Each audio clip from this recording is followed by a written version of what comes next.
पाकिस्तान के मुकाबले में ज्यादातर लोग पढ़े लिखे हैं।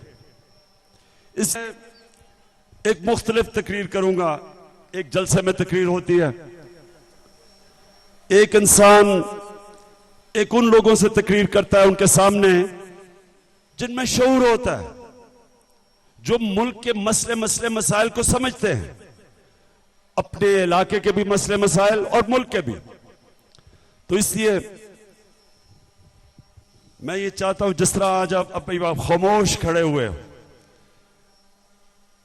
नारे मारने का भी वक्त आएगा, लेकिन क्यों चाहता हूं जिस तरह आज आप खामोश खड़े हुए हो,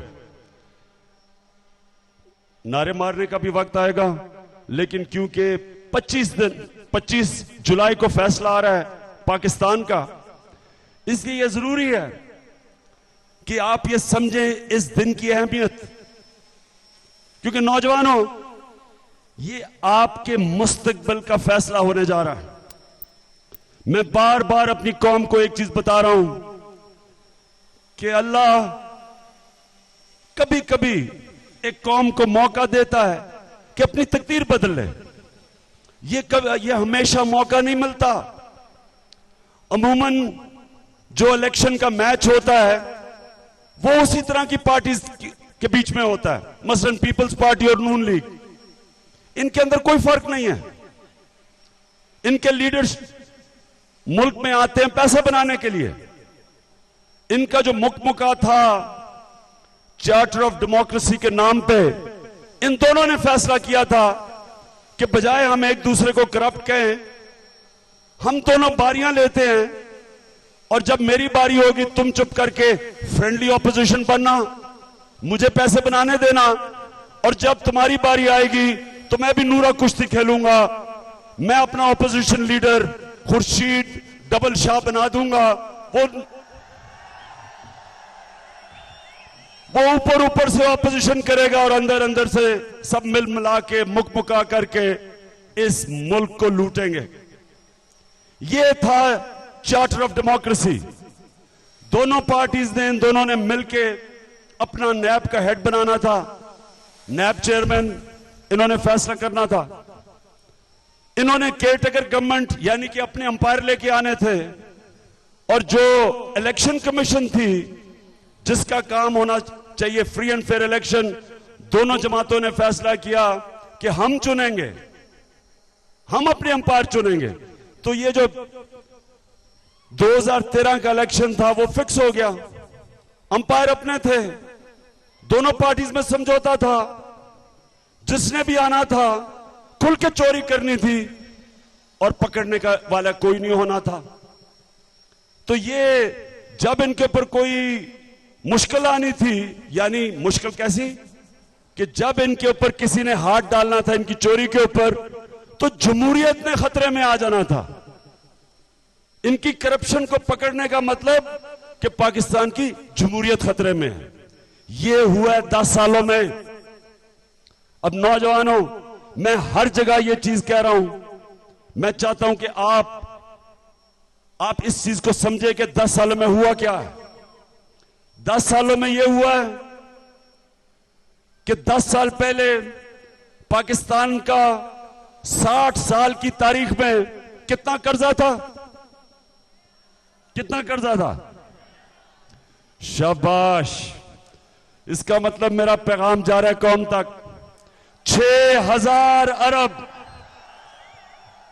शाबाश। इससे पता चलता है शऊर है आप में। 6000 अरब रुपया पाकिस्तान की 60 साल तारीख पे हमारे पे कर्जा था। उस वक्त, उस दौरान बड़े बड़े डैम बने। ये आगे जाके हजारा में तरबेला डैम, उधर पेशावर डिस्ट्रिक्ट में वारसक डैम, मंगला डैम, ये सारे बड़े बड़े डैम, सस्ती बिजली मिली, सस्ती और साफ बिजली मिली, हमारी इंडस्ट्री चली, मुल्क तेजी से तरक्की करना शुरू हुआ। सारे एशिया में पाकिस्तान की मिसाल दी जाती थी। जब मैं बड़ा हो रहा था, सारे एशिया को पाकिस्तान की मिसाल देते थे, वो मुल्क जो सबसे तेजी से तरक्की कर रहा है। उसके बाद जो तबाही आई इन 10 सालों में, अब मुझे यह बताएं कि 6,000 अरब रुपया कर्जा था जिसमें सब कुछ बना पाकिस्तान का। इन 10 सालों में 6,000 अरब से कितना कर्जा पहुंचा? शाबाश, 27,000 अरब। मान गया हूं, पढ़े लिखे लोग हो, शऊर वाले लोग हो। ये जरूरी इसलिए है, देखो एबटाबाद आपने सारे हजारा में जाना, उधर मानसेरा में अभी भी उनको गलत फहमी है कि शायद जो 30 साल से नून लीग यहां कामयाब होती है हजारा में, अभी भी उनको गलत फहमी है कि शायद नून लीग इनके हालात बदल दे। एक बहुत अजीम साइंटिस्ट था, उसका नाम था आइंस्टाइन। उस साइंटिस्ट का नाम था आइंस्टाइन। उसने एक दफा कहा, उससे पूछा पागलपन क्या होता है, उससे पूछा पागलपन क्या होता है। उसने कहा कि एक चीज दोबारा करते जाओ, उसी चीज को दोबारा करते जाओ और फिर समझो कि नतीजा मुख्तलिफ होगा। यानी कि अगर तुम इन दोनों जमातों को बार बार बारियां दो और यह समझो कि नतीजा मुख्तलिफ होगा। रुपया, 10 साल पहले रुपया, $1 कितने रुपए का था? शाबाश, 60 रुपया। आज 125 रुपए पे डॉलर पहुंच गया है। इसका मतलब कि 10 सालों में एबटाबाद के लोगों, अगर आपका बैंक में 100 रुपया पड़ा था, आज उसकी कीमत यानी वो सिर्फ 50 रुपए की खरीदार है उसमें। तो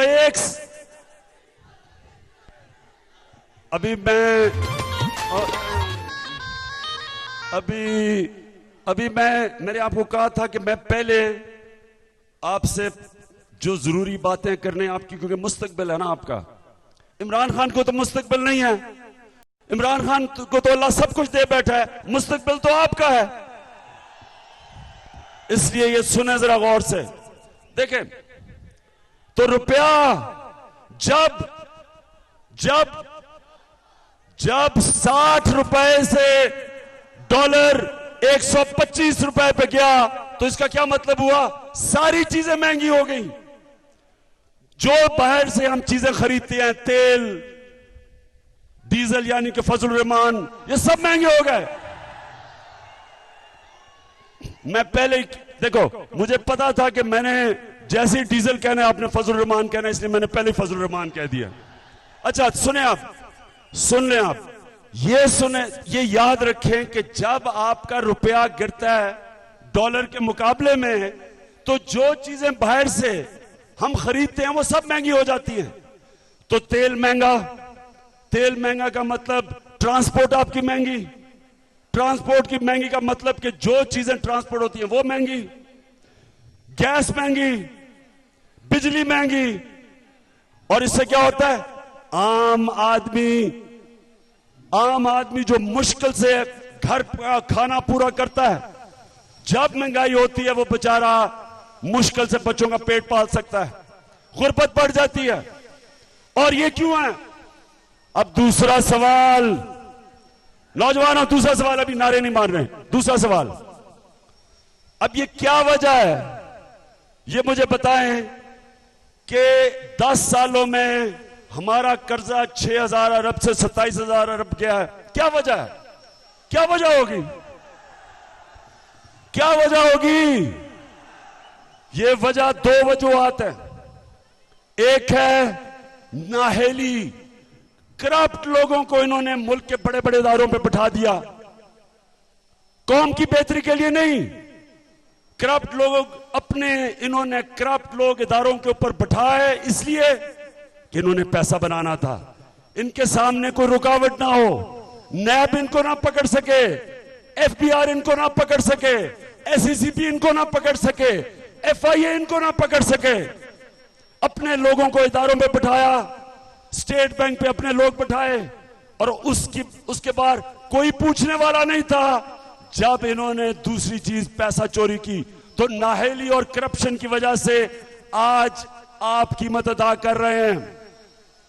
आप ये जो मकरूज हुआ है, हो रही है हमारी कौम, आप कैसे कीमत अदा कर रहे हैं? जब हमने कर्जे वापस करने हैं, अब कर्जे वापस करने पड़ेंगे। कर्जे वापस करने के लिए क्या करना पड़ेगा? क्या करना पड़ेगा? कीमतें बढ़ानी पड़ेंगी, टैक्स लगाएंगे आपके ऊपर। आज बिजली और गैस पाकिस्तान की सारे बर्रे सगीर में सबसे महंगी है, क्योंकि उसके ऊपर टैक्स लगाए हुए हैं। और टैक्स लगा लगा के, क्योंकि इन्होंने कर्जों की किस्तें वापस करनी है, तो जो महंगाई आती है वो इस वजह से आती है कि आप पे टैक्स लगते हैं। टैक्स इसलिए लगते हैं कि कर्जे वापस करने हैं। कर्जे इसलिए चढ़े हैं कि करप्शन, आपका मुल्क लूट रहे हैं ये लोग। तो जब आपके पास ये आते हैं, मैं हैरान हूं इनके ऊपर। आज वो कैप्टन सफदर को देखो, वो आज गिरफ्तारी ऐसे देने जा रहा है। सुने जरा, ये मुल्क का हाल देखे कि तुम शर्म नहीं तुम्हें आई कि अरबों रुपया इस मुल्क का चोरी करके बाहर ले गए, और जब पकड़े गए तो बजाय शर्म से अपना सर डूब जाओ पानी में, थोड़े से पानी में शर्म से डूब जाओ, ऐसे जा रहा है जैसे कश्मीर फतह करके आया है कैप्टन सफदर। शर्म आनी चाहिए तुम्हें। नौजवानों, ये याद रखना, एक कौम तबाह कैसे होती है। मौलाना रूमी से किसी ने पूछा, बड़ा अजीम इंसान था मौलाना रूमी। मौलाना रूमी से किसी ने पूछा, वो असल मौलाना था, फजल रहमान टाइप नहीं था। तो किसी ने पूछा मौलाना रूमी से कि मौलाना साहब, एक कौम कैसे मरती है? तो मौलाना रूमी ने बताया, उसने दो दरख्तों का बताया। उन्होंने कहा, वो दो दरख्तों को देखो, एक खुशबूदार दरख्त और दूसरा बदसूरत दरख्त। उसने कहा, जब एक कौम इन दो दरख्तों के अंदर फर्क करना खत्म कर देती है, कौम मर जाती है। यानी कौम इखलाकी तौर पे मरती है, जब उसकी मॉरल वैल्यूज खत्म हो जाते हैं। जब डाकू इस तरह फिरे हाथ हिला के और कहे, मुझे क्यों निकाला। शर्म आनी चाहिए इन लोगों को। इस कौम, ये मुल्क जो सबसे तेजी से तरक्की कर रहा था आज से 50 साल पहले, 40 साल पहले, आज इस पाकिस्तान में सारे बर्रे सगीर में जो दुनिया का गरीब तरीन इलाका है, हम सबसे पीछे रह गए हैं। बांग्लादेश हमारे से आगे निकल गया है। मेरी होश में जब ईस्ट पाकिस्तान अलहदा हो रहा था, तो यहां लोग कहते थे कि अच्छा हुआ ईस्ट पाकिस्तान चला गया, हमारे ऊपर बोझ था, गरीब इलाका है, हमें पैसे खर्च करने पड़ते थे उन पे, वहां साइक्लोन आ जाता था, हम उनको सब्सिडाइज कर रहे थे। आज वो बांग्लादेश पाकिस्तान से आगे निकल गया है। आज हिंदुस्तान हमारे से आगे निकल गया है। 40 साल पाकिस्तान के बनने तक हम हिंदुस्तान से आगे थे। मैं जब क्रिकेट खेल के आता था हिंदुस्तान से पाकिस्तान आता था, लगता था किसी गरीब तरीन मुल्क से अमीर तरीन मुल्क में आ गया हूं। और इसलिए आज हमें अफसोस है कि सब आगे निकल गए हमारे से, और निकल नहीं थे। जब दो डाकू मुल्क के ऊपर आके बैठ जाए, एक जरदारी और एक नवाज शरीफ, मैं आपको आज आप इन दोनों को भेज दें बरतानिया, वो बरतानिया के लोग पाकिस्तान में नौकरियां ढूंढने आएंगे थोड़ी देर के बाद। नया बनेगा पाकिस्तान, नया बनेगा पाकिस्तान, नया बनेगा पाकिस्तान। डट के खड़ा है मुल्क बचावड़ाए, कानून अपना वजीर आज़म बढ़ावड़ाए। अच्छा, अब एक चले नवाज शरीफ को तो 10 साल सजा हो गई, अब वो भी आएगा। एक मिनट सुने, अगले जुमे आ रहे हैं, बाप बेटी आ रहे हैं वापस पाकिस्तान। बिस्मिल्लाह, जरूर आओ, लेकिन खुदा के वास्ते नवाज शरीफ नेल्सन मंडेला बनने की कोशिश ना करना। नेल्सन मंडेला ने 27 साल अपनी कौम की आजादी के लिए जेल में गुजारे, अजीम आदमी था। आप 300 अरब रुपया, 30,000 करोड़ रुपया इस गरीब कौम का चोरी करके अपने बच्चों के नाम पे उनके 16 कंपनियों के बाहर लंदन में रख दिया। और जब पाकिस्तान के लोग जवाब मांगे तो आगे से कहे कि जनाब आपको क्या है, मेरा अगर खर्चे ज्यादा है मेरी आमदनी से, आपको क्या है। यानी कि शर्म नहीं आती इसको कि 3 बार प्राइम मिनिस्टर अपने बच्चों को बाहर बैठा के यहां से चोरी करके पैसा उनके नाम पे।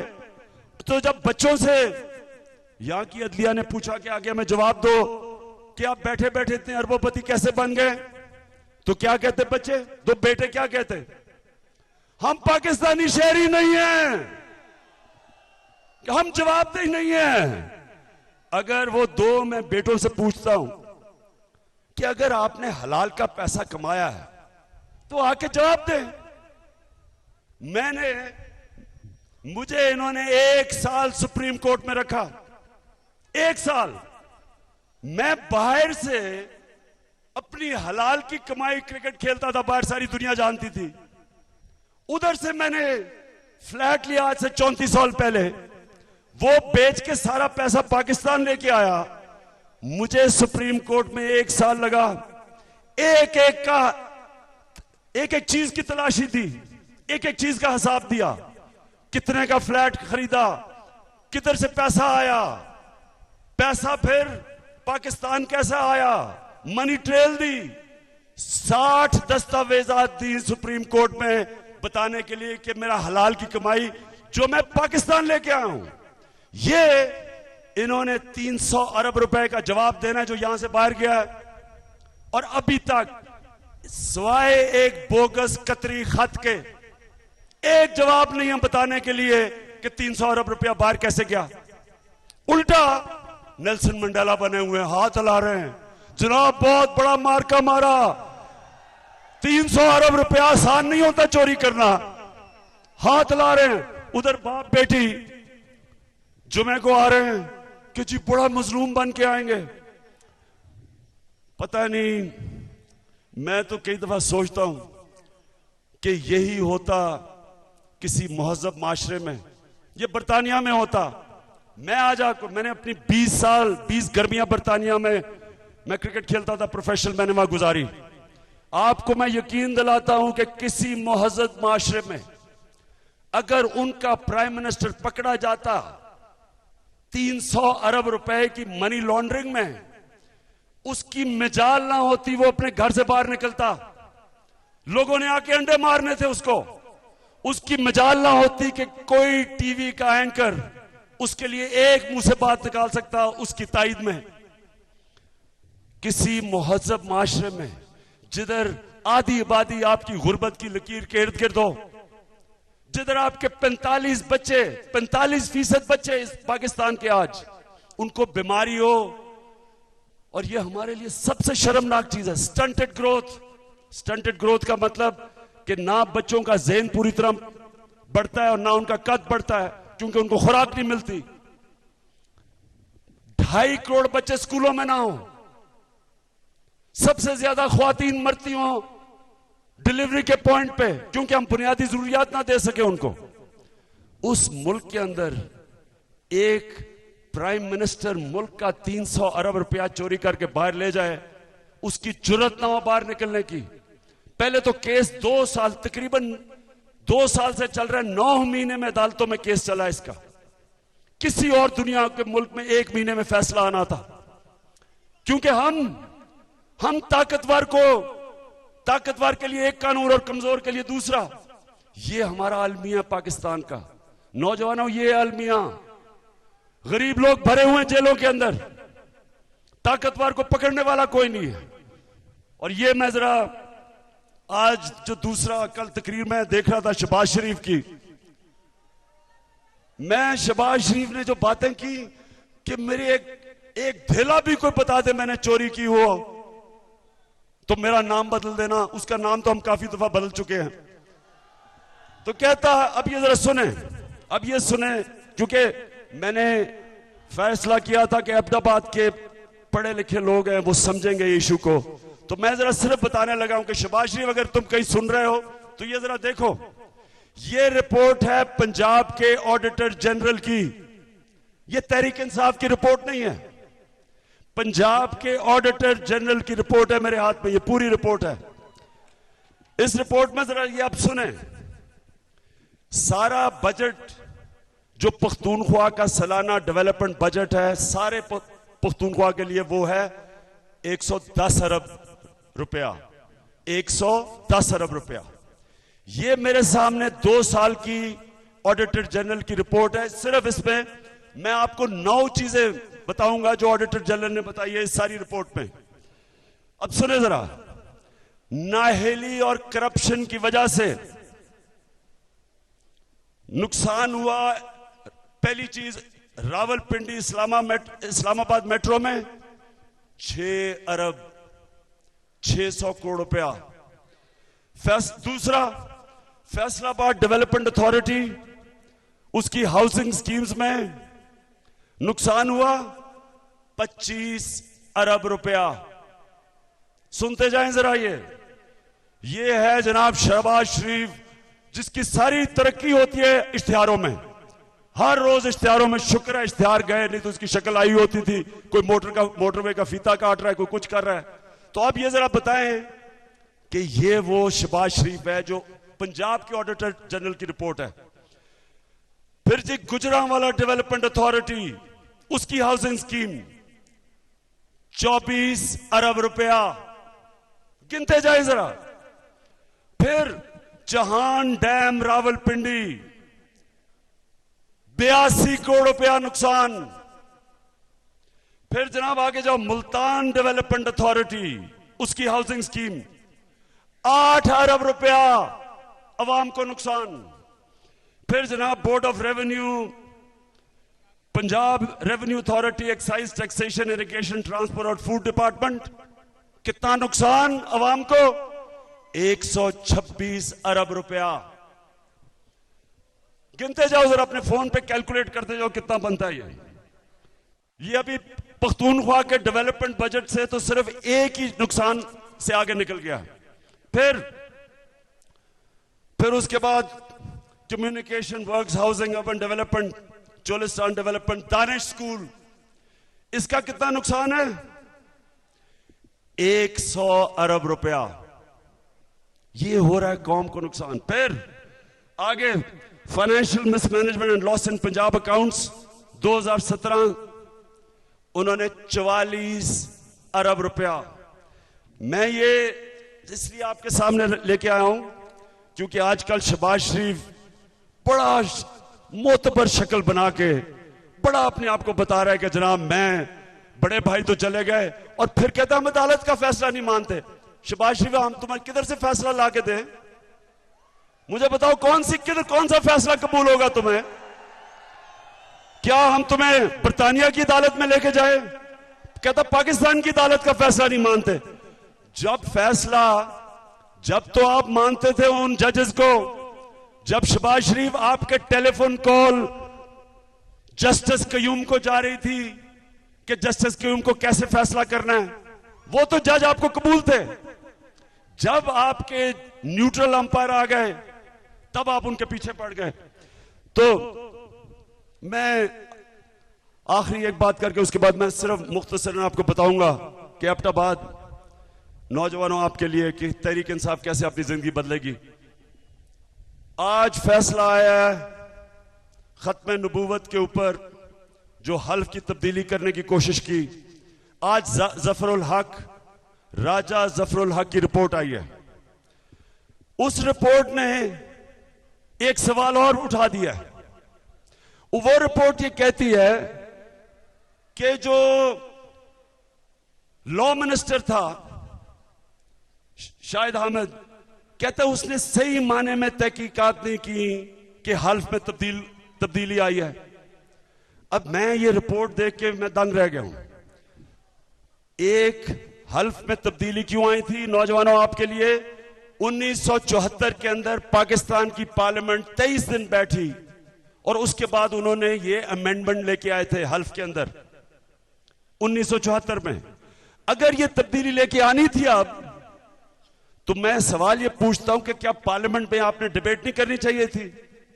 खुफिया तौर पे तब्दीली लाई गई, और ये रिपोर्ट देख के मुझे सारे मेरे शक दूर हो गए हैं कि इसका मकसद सिर्फ एक था कि एक इंटरनेशनल लॉबी को खुश करने के लिए नवाज शरीफ ने उसको अपने साथ मिलाने के लिए उसने ये हल्फ के अंदर तब्दीली लेके आया है। और इसके ऊपर हम डिमांड करते हैं मजीद इन्वेस्टिगेशन हो, पता चला है कि आपने ये जो किया खुफिया तौर पे, इसके पीछे क्या था। और मैं आज आपको बता रहा हूं इसके पीछे सिर्फ एक था कि ये इंटरनेशनल लॉबी को खुश करना चाहते थे। वही लॉबी जो इन्होंने मुंबई के अटैक्स के ऊपर जो स्टेटमेंट दी, जिसकी वजह से पाकिस्तान को FATF की ग्रे लिस्ट पे डाला, वही लॉबी को खुश करने के लिए जो डॉन लीक्स थी। तो कहने का मकसद यह है कि एक आदमी अपनी चोरी बचाने के लिए कैसे पाकिस्तान को नुकसान पहुंचाता है। मैं आज आप सामने कह रहा हूं कि सबसे बड़ा मसला पाकिस्तान का करप्शन है। जब तक इसके मुल्क की लीडरशिप करप्शन में लगी हुई है, यह मुल्क आगे नहीं जा सकता। इसलिए 25 जुलाई के बाद एबटाबाद के लोगों, इंशाअल्लाह हम आपके सामने एक नया निजाम लेके आएंगे। सबसे पहले हमने इस मुल्क को इकट्ठा करना है। जो मुल्क तकसीम हुआ है, सारे मुल्क में मुख्तलिफ जो तबके हैं, सबको इकट्ठा करना है, अवाम को अपने साथ मिलाना है। क्योंकि जो 27,000 अरब के कर्जे चढ़ गए हैं, ये तब तक नहीं उतरेंगे जब तक कौम एक बन जाए, मुत्तहिद हो जाए, चारों सूबे फैसला करें मिल के लोग कि हम इकट्ठे हैं। उस मुल्क में जब अवाम हुकूमत के साथ मिल जाए, वो जबकि हमारी जो ब्यूरोक्रेसी है वो उस जज्बे से निकले कि ये जहाद है अब मुल्क को बचाने के लिए। जो 1947 के बाद जब पाकिस्तान बना, तो हमारी यही सिविल सर्विस और ब्यूरोक्रेसी ने जहादियों की तरह काम किया। इस तरह पाकिस्तान बचा। कोई नहीं समझता था पाकिस्तान बचेगा 1947 में। वो वक्त आ गया, मुल्क इकट्ठा हो, हम अपने इदारों को मजबूत करें। सबसे ज्यादा जरूरत हमारी सिविल सर्विस यानी ब्यूरोक्रेसी की है। इसके अंदर हम मेरिट लेके आए। जो पख्तूनख्वा के अंदर हमने ब्यूरोक्रेसी के अंदर सियासी मुदाखलत खत्म की, जिस तरह पुलिस में खत्म की, प्रोफेशनलिज्म लेके आए, मेरिट लेके आए और इज्जत दी। उसी तरह बाकी सारे पाकिस्तान में हम अपनी ब्यूरोक्रेसी, क्योंकि जो भी पॉलिसी हुकूमत की है, जब तक आपके साथ इंतजामिया यानी ब्यूरोक्रेसी वो जब तक नहीं चलेगी, आप कामयाब नहीं होंगे। इसलिए मैं आज अपनी सिविल सर्विस को भी ये पैगाम देना चाहता हूं कि हम आपको प्रोफेशनल बनाएंगे, मेरिट लेके आएंगे, आपको इज्जत देंगे। वो नहीं होगा जो आज पंजाब की जो सिविल सर्विस है, वो शरीफ खानदान के नौकरों की तरह काम करते हैं, उनकी कोई इज्जत नहीं है। उनको शहबाज शरीफ वैसे ब्लड प्रेशर का मरीज है, जब चाहे उनको बदनाम कर देता है, उनकी इंसल्ट करता है, उनको बेइज्जत कर देता है।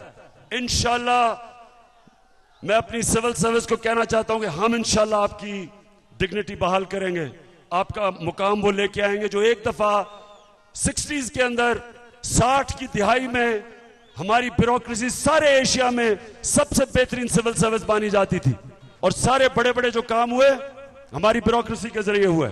हमने भी अभी जो बिलियन ट्री सुनामी, जो इंटरनेशनली अब दुनिया मानती है कि सबसे एक बहुत पाकिस्तान का सबसे बड़ा प्रोजेक्ट था, वो हमारी नजर शाह था, हमारा सेक्रेटरी था, हमारे नीचे फॉरेस्ट डिपार्टमेंट थी, हमारा अपना मिनिस्टर इश्तियाक बरकी था।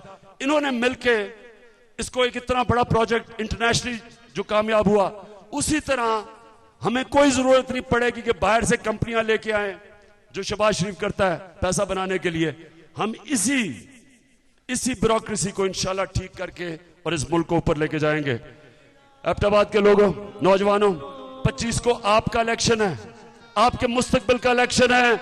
आपने सबको निकालना है, आपने सारों को पोलिंग बूथ पे लेके आना है।